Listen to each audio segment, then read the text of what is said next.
How to change Snapchat username. In this quick tutorial, I'll be showing you how to change Snapchat username. It's super easy, so let's dive right in. First things first, open Snapchat. Tap on your profile icon at the top left corner.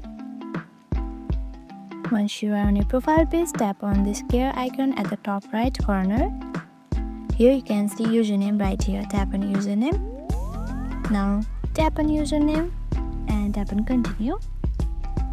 Now change your username. You have to know that you can only change your username once in a year. So make sure your username is unique and choose the perfect one so that you don't have to change in a year. Okay, let's say this is your username and tap on next.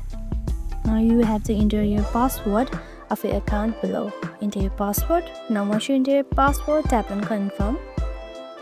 Now it will send you a confirmation message. Just confirm it. And that's it. Your username has been successfully updated. Now tap on continue. Follow this step by step and you can change your username easily. If this video helped you out, make sure to give it a thumbs up and subscribe for more tips and tutorials. Thank you for watching.